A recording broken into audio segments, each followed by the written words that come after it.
اعوذ باللہ من الشیطان الرجیم بسم اللہ الرحمن الرحیم والکاظمین الغیظ والعافین عن الناس صدق اللہ مولانا العظیم الحمد لرب هو شاف لسقیم والشکر لمن ارحم من کل رحیم ببرکت اللہ وملائکتہ یصلون علی النبی یا ایھا الذین آمنوا صلوا علیہ وسلموا تسلیما اللہم صل علی سیدنا محمد وعلی آلہ وصحبہ اجمعین۔ حاضرین کرام، ماہ رمضان میں اعتکاف کے دوران روزانہ درس کا سلسلہ سال ہر سال سے جاری ہے۔ اللہ تبارک و تعالی آج کی حاضری کو قبول فرمائے۔ سورہ آل عمران کی آیت شریفہ کا مختصر حصہ اس فقیر نے، گناہگار نے تلاوت کیا۔ آج کا موضوع ہے غصہ میں کیا کرنا چاہیے۔ سورہ آل عمران میں اللہ نے فرمایا وَالْكَاظِمِينَ الْغَيْظَ وَالْعَافِينَ عَنِ النَّاسِ، غصے کو پی جانے والے اور لوگوں سے درگزر کرنے والے، یہ نیکوں کی صفات قرآن پاک میں اللہ نے بیان فرمائی۔ وَالْكَاظِمِينَ الْغَيْظَ، غیظ کہتے ہیں غصے کو۔ کاظمین جمع ہے کاظم کی، کاظم کا معنی ہے پی جانے والا۔ وَالْكَاظِمِينَ الْغَيْظَ، غصے کو پی جانے والے۔ وَالْعَافِينَ عن الناس، اور عفو کرنے والے۔ عفو معنی درگزر، معافی۔ والعافین عن الناس، لوگوں سے درگزر کرنے والے، یعنی آپس کی باتوں میں جہاں تک ممکن ہو درگزر کر دیا اور غصے کو پی لیا۔ یہ تو ہے قرآن۔ حدیث پاک میں سنن ابو داؤد کی حدیث پاک ہے، اسی طرح اور بھی احادیث کی کتابیں مختلف احادیث ہیں، کہیں بخاری شریف، کہیں مسلم شریف، کہیں جامع ترمذی، مختلف کتابوں میں حدیث کی یہ بیان آیا ہے غصے کے بارے میں۔ اب یہ جو حدیث میں پڑھ رہا ہوں، یہ سنن ابو داؤد کی جو حدیث کی کتاب ہے سیاہ ستہ میں سے، اس میں موجود ہے حدیث۔ عطیہ بن عروۃ السعدی ایک صحابی ہیں، قبیلہ سعد سے جن کا تعلق تھا، اس کی وجہ سے ان کو سعدی کہتے ہیں۔ عطیہ رضی اللہ تعالی عنہ، وہ اس حدیث کے راوی ہیں، یعنی انہوں نے سنا نبی اکرم علیہ الصلوۃ والسلام سے تو بیان کیا۔ قال رسول اللہ صلی اللہ علیہ وسلم ان الغضب من الشیطان وان الشیطان خلق من النار وانما يطفأ النار بالماء فاذا غضب احدكم فليتوضأ۔ یہ حدیث ہے۔ ترجمہ، رسول اللہ صلی اللہ علیہ وسلم نے یہ فرمایا ان الغضب من الشیطان، غصہ شیطان کی جانب سے ہے۔ وَإِنَّ الشَّيْطَانَ خُلِقَ مِنَ النَّارِ، اور شیطان آگ سے پیدا کیا گیا ہے۔ وَإِنَّمَا يُطْفَأُ النَّارُ بِالْمَاءِ، اور آگ پانی سے بجھائی جاتی ہے۔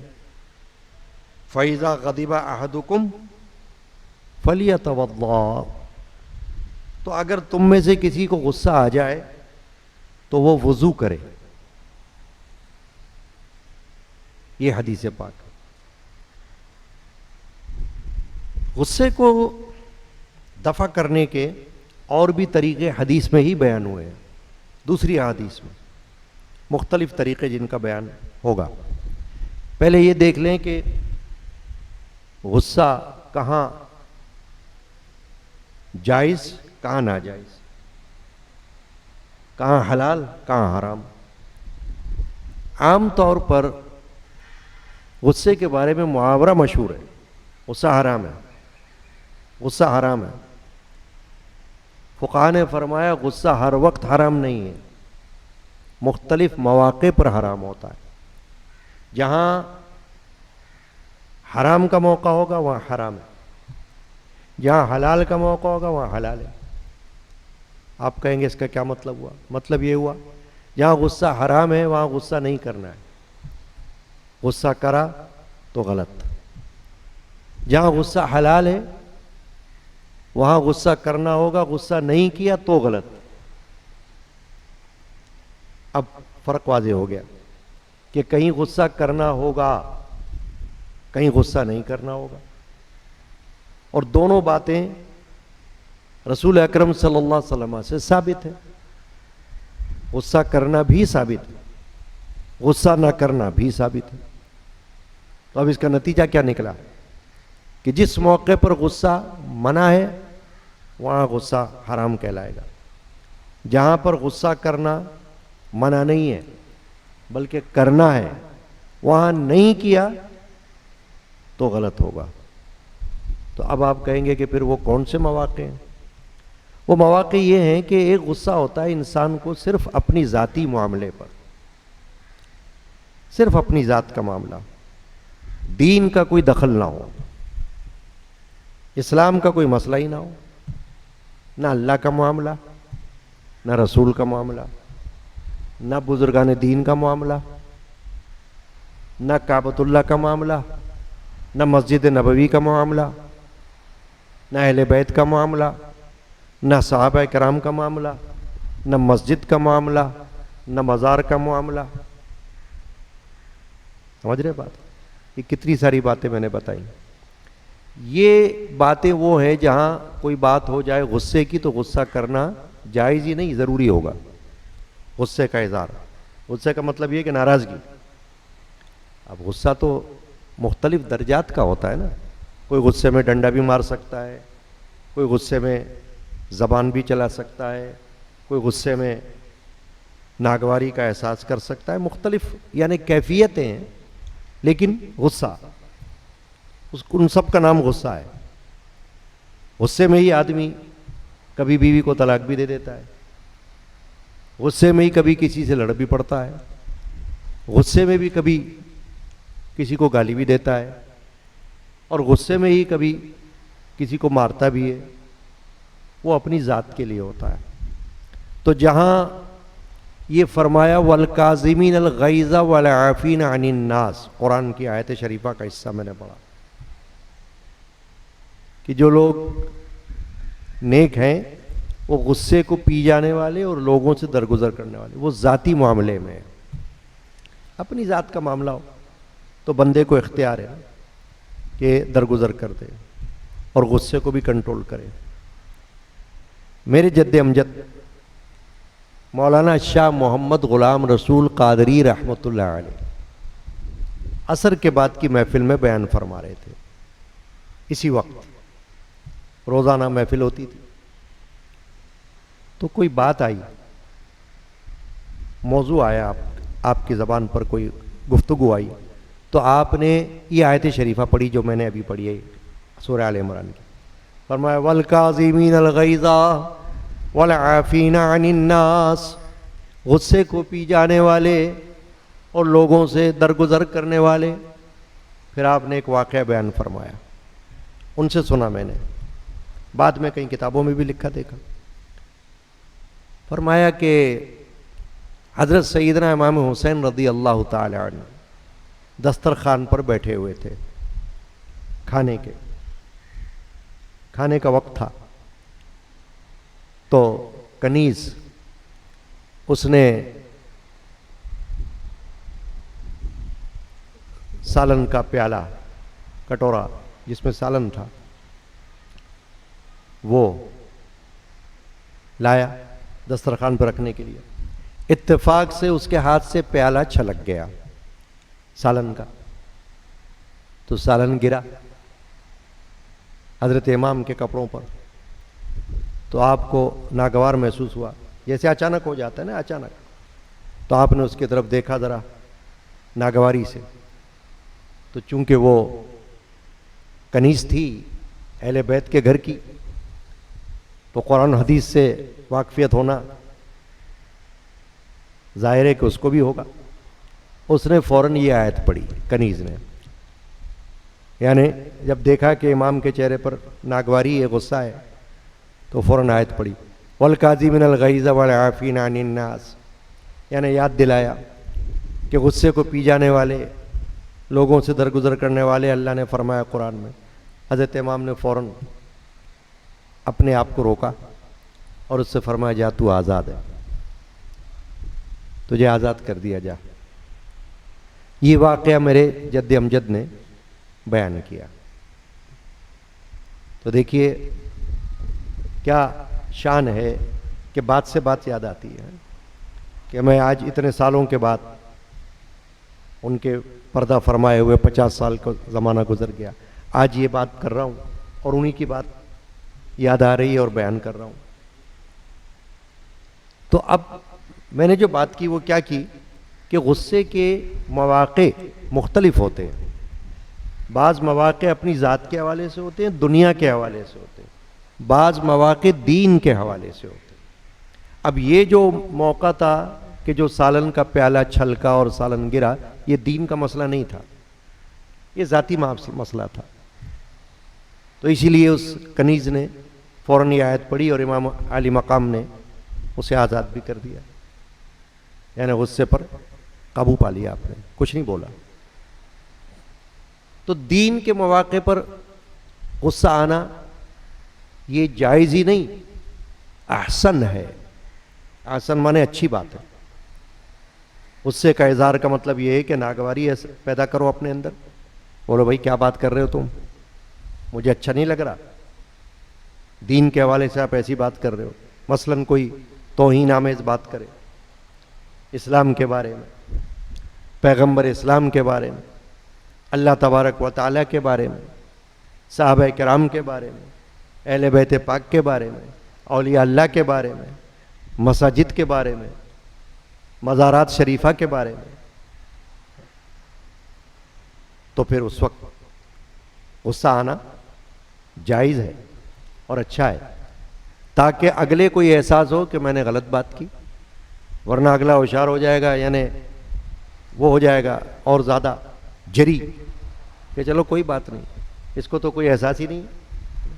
اگر آپ اللہ رسول کے معاملے میں کوئی غصے کا اظہار نہیں کرو گے، غلط کو غلط نہیں بولو گے، اکثر ہم معاشرے میں دیکھتے ہیں کوئی مسئلہ ہوتا ہے اللہ کا، رسول کا، مسجد کا، مزار شریف کا، بزرگان دین کا، لوگ کسی کی بکواس کو سن کر چپ رہتے ہیں۔ نہیں، بولنا چاہیے خبردار یہ ایسی بات نہیں کرو، آپ ہمیں بھی گناہ گار کرو گے۔ آپ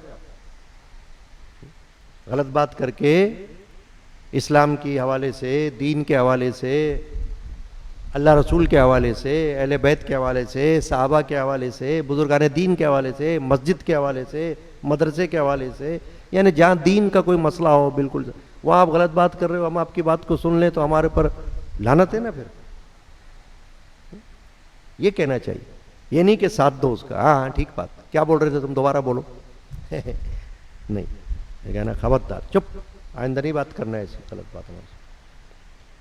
تو حدیث پاک میں ایسی بھی باتیں آتی ہیں۔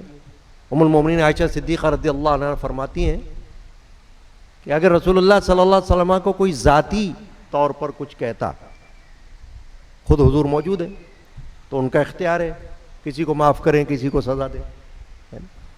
تو فرماتی ہیں کہ اگر ذاتی معاملہ ہوتا حضور کا تو آپ کوئی انتقام نہیں لیتے تھے کسی سے.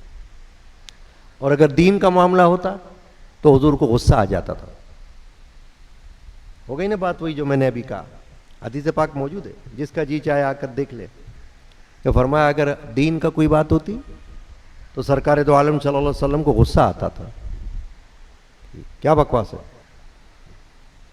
کیونکہ وہ ذاتی معاملہ نہیں تھا, وہ تو دین کا معاملہ تھا.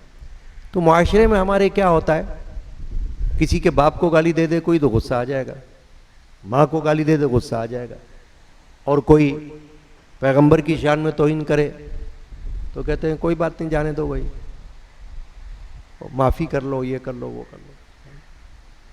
یا کوئی بزرگان دین کے بارے میں گستاخی کرے تو سن لیتے ہیں. کم از کم اتنا تو کہہ سکتے ہیں ہمارے سامنے یہ بات نہ کرنا, خبردار آئندہ, یہ بھائی اتنا تو کرے. مثلا حدیث پاک میں نبی اکرم علیہ الصلوۃ والسلام نے فرمایا برائی کو دیکھو تو ہاتھ سے روکو. نہیں روک سکتے ہاتھ سے, زبان سے روکو.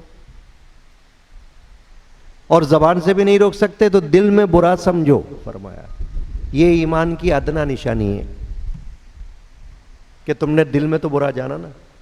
اور کوئی نہ ہاتھ سے روک سکتا ہو, نہ زبان سے روک سکتا ہو, نہ دل میں برا جانے, اس کا ایمان کیا ہے پھر؟ کہ بات تو اللہ رسول کی آ رہی ہے اور آپ کو کوئی پیشانی پر بل ہی نہیں آتا, آپ تو کوئی محسوس ہی نہیں کر رہے, فیلنگ ہی نہیں ہے آپ کے اندر, تو پھر یہ ایمان کی نشانی نہیں ہوئی. تو کم از کم کیا ہونا چاہیے کہ اور کچھ نہیں کر سکتے اور کوئی بکواس کرے اسلام کے حوالے سے, پیغمبر کے حوالے سے, اور دین کے معاملات میں مسجد کے حوالے سے, مزارات بزرگان دین کے اس کے حوالے سے کوئی توہین آمیز بات کرتا ہے تو کم از کم اتنا تو کر سکتے ہو کہ ہمارے سامنے نہیں کرنا بھائی, ہم نہیں سنیں گے آپ کی بات, یہ غلط بات, ٹھیک ہے.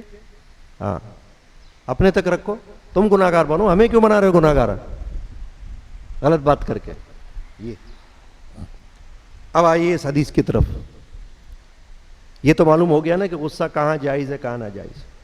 کہ ذاتی معاملات میں تو درگزر کر دیا, چھوڑ دیا, کیونکہ انسان کو اپنا اختیار ہے نا. مجھے کوئی مارے میں دوسرے کو نہ ماروں, یہ میرا اختیار ہے. اگرچہ شریعت نے اجازت دی کہ مار کا بدلہ مار, قصاص بدلہ, لیکن بدلہ اگر کوئی معاف بھی کر دیتا ہے ذاتی معاملے میں تو اس کو اختیار ہے, معاف کر سکتا ہے. تو یہ تو معلوم ہو گیا کہ ذاتی معاملے میں معافی کا اختیار ہے اور اسی کو اختیار کرنا چاہیے کوشش کر کے. ذاتی معاملے میں جہاں پر کوئی ایسا معاملہ ہی نہ ہو, دین کا کوئی مسئلہ نہ ہو, شریعت کا کوئی مسئلہ نہ ہو. آپ سمجھ گئے نا بات کو, میں نے وضاحت کر دی. تو اب کیا ہے کہ جب یہ معلوم ہو گیا کہ کہیں غصہ حلال اور کہیں غصہ حرام, تو ہر وقت یہ محاورہ فٹ نہیں ہوگا. کون سا غصہ حرام ہے؟ اگر غصہ حرام ہوتا تو پھر رسول پاک کیوں غصہ ہوتے دین کے معاملے پر, ہے نا. تو حدیث سے ہی معلوم ہوا کہ غصہ ہر جگہ نہ حلال نہ ہر جگہ حرام. جہاں ذاتی مسئلہ ہو حرام ہو سکتا ہے, نہ کرو. اور جہاں دین کا مسئلہ آ جائے بیچ میں, کوئی ایسا میٹر جس میں دین انوالو ہو, پتہ چلے, اللہ اور رسول کا معاملہ ہو پتہ چلے, مسجد کا معاملہ ہو پتہ چلے, وہاں غصہ روکنا نہیں ہے, غصہ کرنا ہے کہ خبردار آئندہ نہیں کرنا ایسی بات ہمارے سامنے. اب یہ حدیث شریف سنیں آپ. قال رسول اللہ صلی اللہ علیہ وسلم ان الغضب من الشیطان, غصہ شیطان کی طرف سے ہے. حضور نے فرمایا یعنی شیطان جو ہے وہ یہ چاہتا ہے کہ بندے کو ابھارے, ذاتی معاملات میں غصہ دلائے.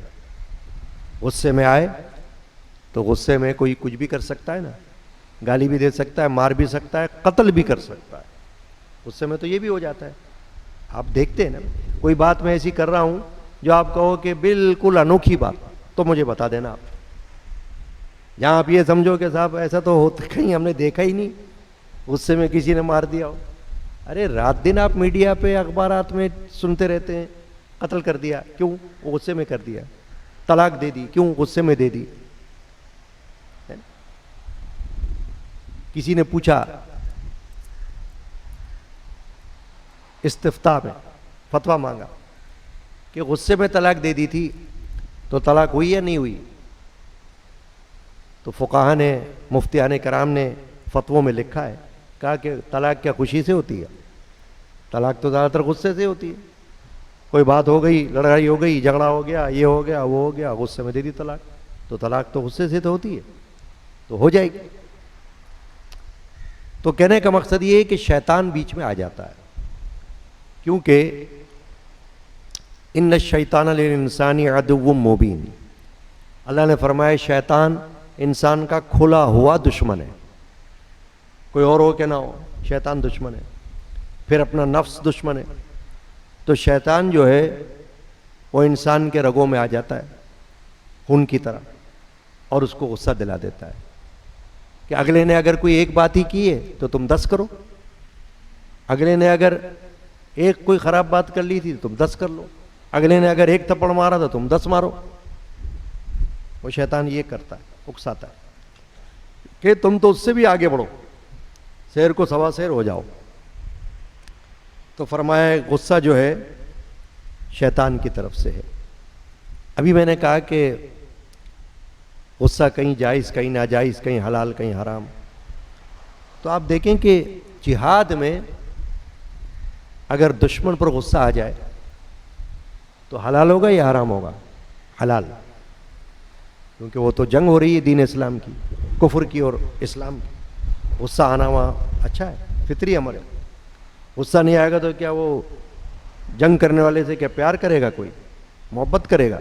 جو اسلام کے خلاف لڑ رہا ہے، ایک طرف کافر ہے، مشرک ہے، ایک طرف مومن ہے، تو کیا کافر مشرک کو پیار کیا جائے گا؟ نہیں نا، وہ تو جنگ ہو رہی ہے. تو اس وقت غصہ جو ہے وہ حلال اور عبادت سے تعلق رکھتا ہے. اس وقت کا غصہ بھی عبادت کا ثواب رکھتا ہے. کیوں؟ اس میں دین آ گیا ہے نا، جہاد ہو رہا ہے نا. ابھی میں نے کیا ایک بڑی بات، مین بات کیا بتائی تھی؟ دین جہاں پر آ جائے گا بیچ میں، دین کی بات، وہاں پر اپنے غصے کا اظہار کرو.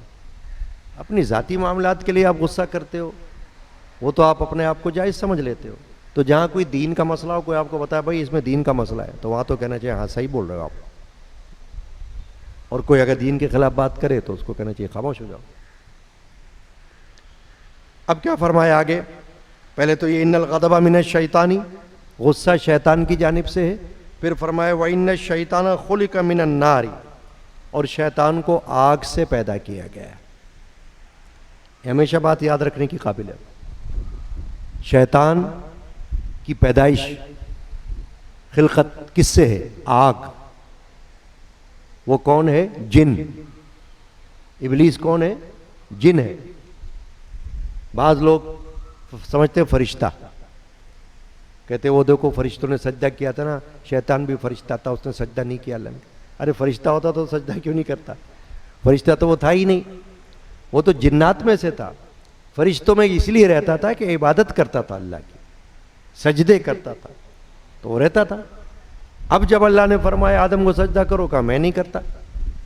خلقتنی من نار وخلقتہ من طین، قرآن میں آیا کہ شیطان نے یہ کہا اللہ کی بارگاہ میں کہ تو نے مجھ کو آگ سے پیدا کیا ہے اور ان کو، حضرت آدم کو علیہ السلام تو نے مٹی سے پیدا کیا ہے، تو میں اس کو سجدہ نہیں کرتا، یہ خاکی ہے، میں ناری ہوں. تو اس نے یہ سمجھا کہ آگ جو ہے وہ مٹی سے اچھی ہے. تو اللہ نے فرمایا نکل یہاں سے، بھاگ، دفع ہو جا. تو فرمایا حضور نے ان الشیطان خلق من النار، کہ شیطان تو آگ سے پیدا ہوا ہے. تو آگ جو ہے وہ تو جلاتی ہے نا انسان کو، بھڑکتی ہے. آپ آگ میں اگر ہاتھ نہ ڈالو، آگ میں پیر نہ ڈالو، صرف اس کے قریب بیٹھ جاؤ، تب بھی آپ کو گرمی آئے گی. سردی میں ہم بیٹھتے ہیں نا، آگ جلاتے ہیں لوگ، کیوں؟ گرمی پہنچے. کہ آگ کی خاصیت کیا ہے؟ گرمی. وہ تو آگ جلائے گی. پانی رکھو گرم ہو جائے گا، ابلے گا، دھواں نکلے گا. کھانا پکاؤ تو پک جائے گا آگ پر. آگ کی خاصیت یہ. تو شیطان چونکہ آگ سے پیدا ہوا تو وہ بھڑکاتا ہے انسان کو. اس کے اندر آگ ہے نا، خلقت اس کی کس سے ہے؟ آگ سے. تو جب بھی کوئی ذاتی معاملے میں غصہ ہوتا ہے تو شیطان بیچ میں آ کے اور اس کو ذرا بھڑکاتا ہے، غصے کی آگ کو، اور زیادہ اس کو غصہ دلاتا ہے، وہ اور زیادہ کچھ نہ کچھ بکتا ہے. اب آگے کیا فرمایا حضور نے؟ وَإِنَّمَا يُدْفَعُ النَّارُ بِالْمَاءِ. تو تم میں سے جب کسی کو غصہ آئے، نہیں فرمایا اور آگ پانی سے بجھائی جاتی ہے. وَإِنَّمَا يُدْفَعُ النَّارُ بِالْمَاءِ. ماء کہتے ہیں پانی. حضور فرما رہے ہیں کہ آگ کو پانی سے بجھایا جاتا ہے. تو پانی کی خاصیت ہے ٹھنڈک، ہے نا.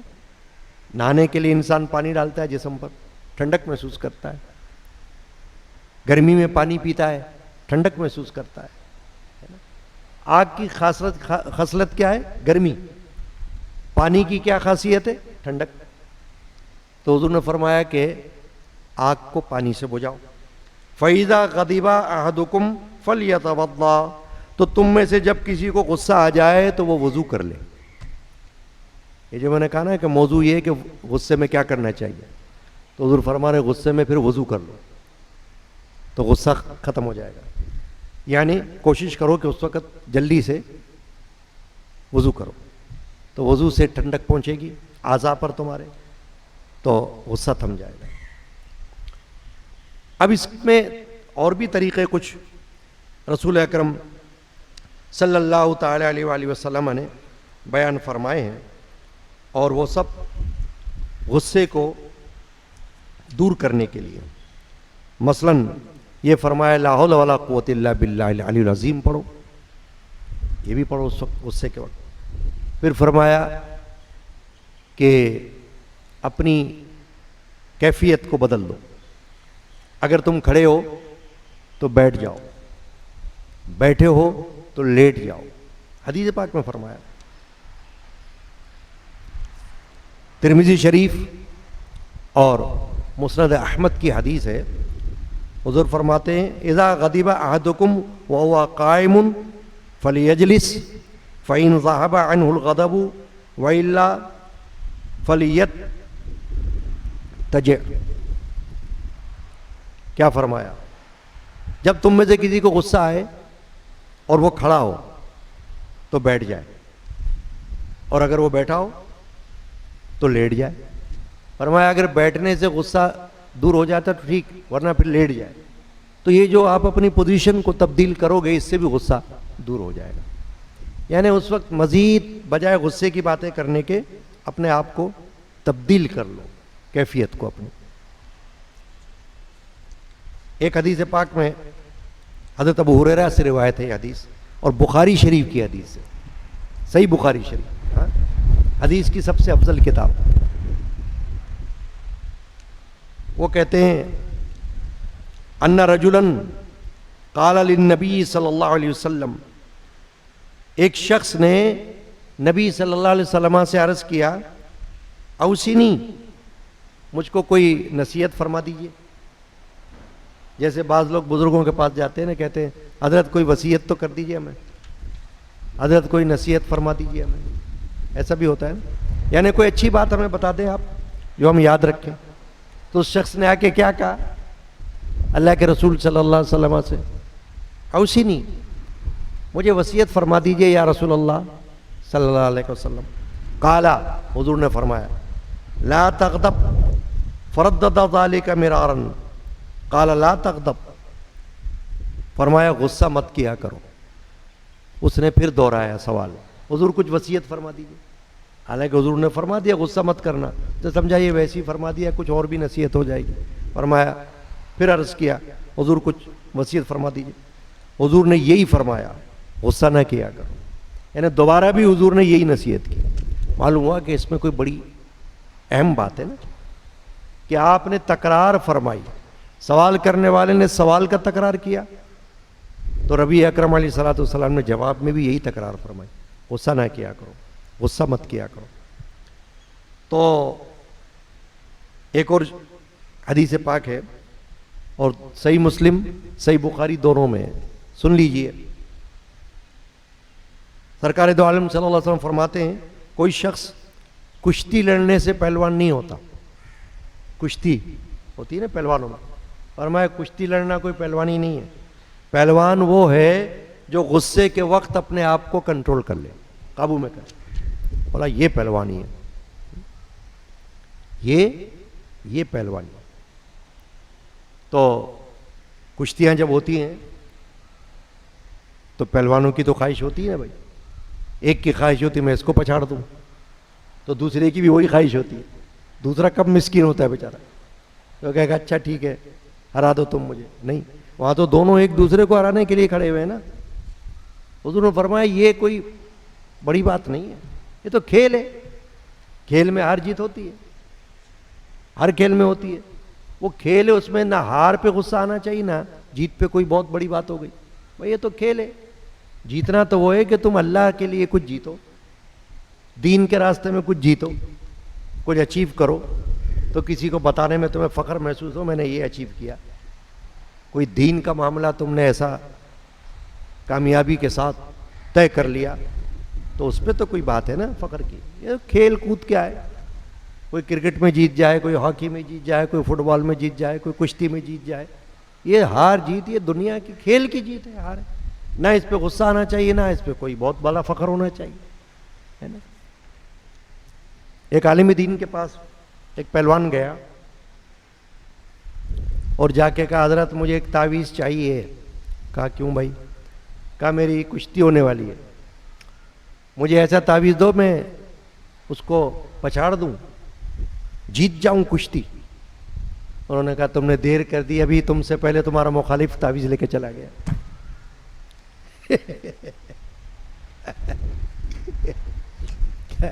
کہا اب بیٹھ جاؤ آرام سے، تم سے پہلے وہ تعویذ لے کے چلا گیا، اب اگر تعویذ نے اثر دکھایا تو وہ تم کو ہرا دے گا۔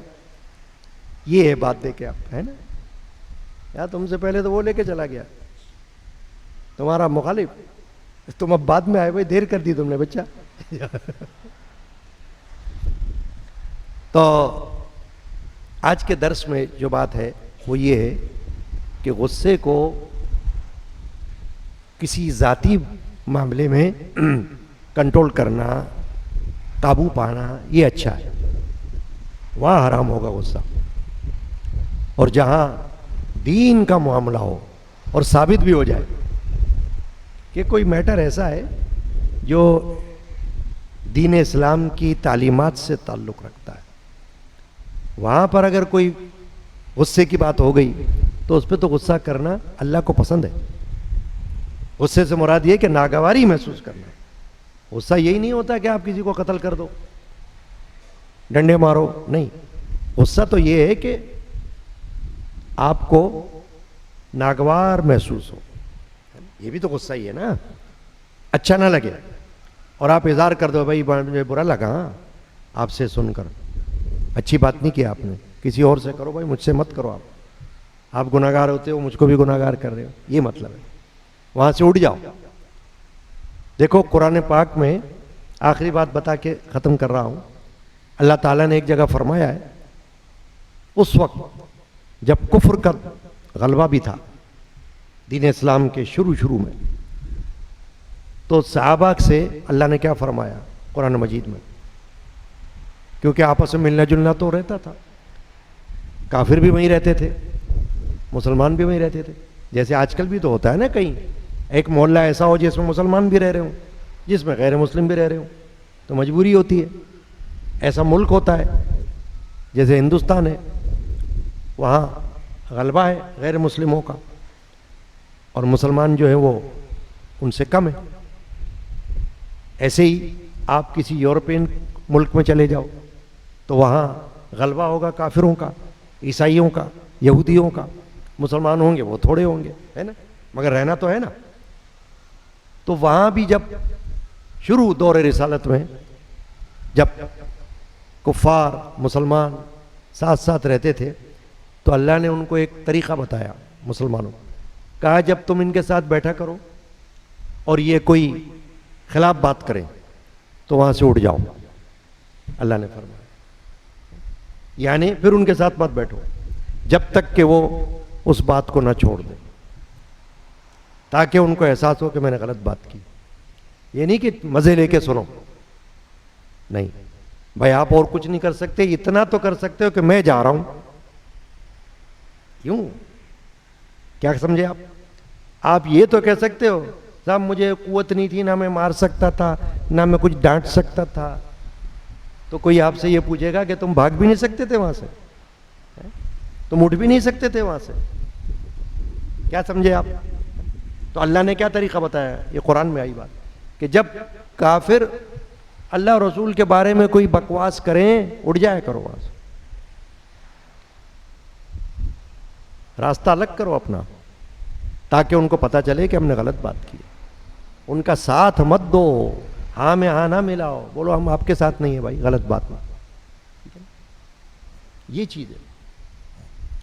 تو اللہ تبارک و تعالی ہمیں آج کے درس میں جو کچھ سنا اس کو سمجھنے کی اور عمل کی توفیق عطا کرے۔ اللہم صلی علی سیدنا محمد وعلی آلہ وصحبہ وعلی بیتہ اجمعین۔ یا اللہ آج کی حاضری کو ہم سب کی طرف سے قبول فرما، جو قرآن، جو حدیث، جو احادیث ہم نے سنی ہے اس کو سمجھنے کی اور عمل کی توفیق عطا کر، اس کی برکات ہم کو عطا کر، اس کا فیضان ہم کو عطا کر، اور اس کی برکت سے جو بے روزگار ہیں ان کو حلال رزق عطا کر، جو بیمار ہیں مجھ گناہگار سمیت ان کو شفا عطا کر، موذی مہلک وبا کو دور کر، اس وبا سے سب کو بچا، کل انسانیت پر رحم فرما، کل مخلوق پر رحم فرما، آمین۔ یا اللہ بے اولادوں کو نیک اولاد عطا کر، اور بچے بچیوں کے گھروں کو آباد کر، ہر آنے جانے والے کو حفظ و امان میں رکھ، مرشدان پاک کے جان ایمان کا فیض عطا کر، آمین۔ صلی اللہ تعالی علی سیدنا مولانا محمد وعلی آلہ وصحبہ اجمعین برحمتک یا ارحم الراحمین، لا الہ الا اللہ۔